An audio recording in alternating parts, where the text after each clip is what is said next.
أفتمارونه على ما يرى ولقد رآه نزلة أخرى. لكن الموضوع الأخير، الله سبحانه وتعالى رحمة بالعقول لم يمتحننا بما تعي العقول به. جاء في شيء من الأشياء أن لا، ماذا تجادلونه في هذا؟ لقد رأى من آيات ربه الكبرى، فكأن ذلك إخبار ممن؟ إخبار من الله وليس بإخبار لم يقل محمد له. لقد رأى من آيات ربه الكبرى. الكبرى هنا المفسرون حين يتكلمون يجعلون الكبرى وصف للآيات، يعني قد رأى من آيات ربه الآيات الكبرى العظيمة. إنما يعني التحقيق اللي يقبله الذوق السياقي أنه لقد رأى من آيات ربه الكبرى، يعني رأى الآية الكبرى من آيات ربه، فكأن لله آيات كثيرة. لقد رأى من آيات ربه، ونسكت شوية كده، الكبرى يعني الآية الكبرى، يعني كأنه لقد رأى الكبرى من آيات ربه، فكأن آيات الله التي حدث عنها هي آيات من آيات الله، وحسبها عظمة وعجب أن تنسب إلى الله، لكن فيه آية كبرى. كأن الآية الكبرى دي اللي العقول تقف فيها وقفة. إذا كانت في الآيات العادية وقفت هذه الوقفة، فما بالكم إذا كانت الآية موصوفة من الله بأنها الآية الكبرى. لقد رأى الكبرى من آيات ربه، يعني كأن المفعول الكبرى. ومن آيات ربه مش الكبرى وصف لآيات، لا، لقد رأى من آيات ربه، رأى إيه؟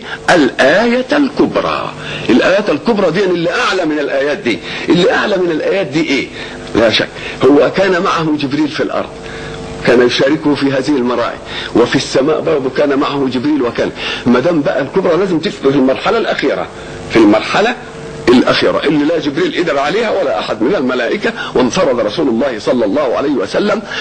وإذا نظرنا أيضا إلى قول الحق أيضا ثم دنا فتدلى فكان قاب قوسين أو أدنى، أنا شخصيا لست مع المفسرين حين يفسرون دنا المدنون والداني جبريل، لأن جبريل معه، وما دام جبريل معه يبقى دنا ايه؟ فكان قاب قوسين او ادنى.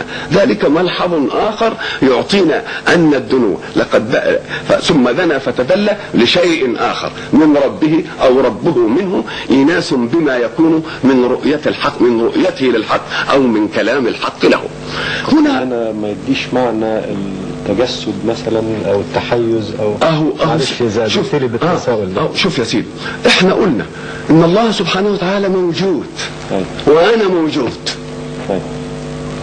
فهل وجود الله كوجودي؟ انا اعلم انني اسجل الان حلقة في التلفزيون والمنظرة قاعدين وياي، والله يعلم ذلك، فهل علمي كعلم الله؟ وانا مثلا اوصف باني حي والله يوصف بانه حي، فهل حياة الله كحياتي؟ إذا لماذا تفسر أن دنو الله وتدليه أو دنو الرسول وتدليه كدنوي أنا وتدليه؟ ما دام قلنا سبحانه، فإذا وجد شيء لله مثله للبشر فلازم تنسبها إلى سبحانه، إلى الأصل في سبحانه. فإذا كان الله قد وصف بأشياء، يعني يقولوا استوى على العرش، واحنا لنا استواء برضه على الكرسي، ما تقولش استواء زي استوائي، لانني لم اقل ان وجوده كوجودي، ولا علمه كعلمي، ولا غناه كغناية، ولا حياته كحياتي. ليه؟ قال لك لان الدنو والتدل دي من صفة الاجرام، والله منزه عن الجرمية، فما دام تبقى تاخذ الفعل بالنسبة ايضا لفاعله، وفاعله من فاعل، على فرض ان الله هو الذي تنى وتدلى، او مثلا ينزل ربنا الى السماء الدنيا كل ليله فيقول هل من تائب فاستغفر له هل من، يبقى ما تفسرش التنزل بانه تنزل كتنزلي. ليه؟ لانني عندي اطار عام انه ليس كمثله شيء، فاذا وجد وصف لله ووجد وصف مثله للبشر فيجب ان اقرن الوصف بالله بانه ليس كوصفي، لانه منزه عن ان يكون ذاته كذاتي وفعله كفعلي وصفاته كصفاتي.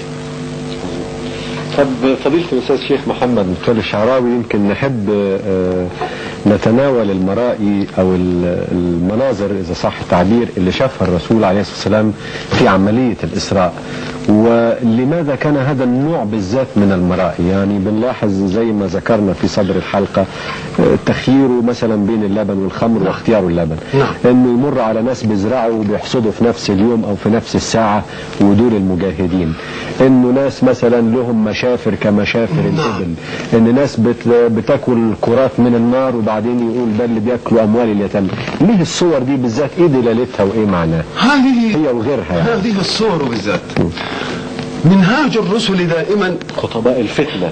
كلمة قمة الكلمة. نعم. طيب. منهاج الرسل دائما يجيئون من الله خالق الإنسان بقانون صيانة ذلك الإنسان، لأن احنا كلنا مقتنعين بأن صانع الصنعة هو الذي يقرر قانون صيانتها.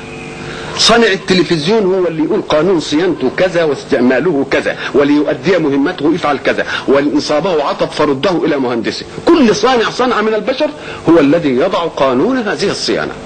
فإذا كان لم يدعي أحد أنه خلق الإنسان، إذن فالإنسان صنعة الله بلا خلاف في ذلك.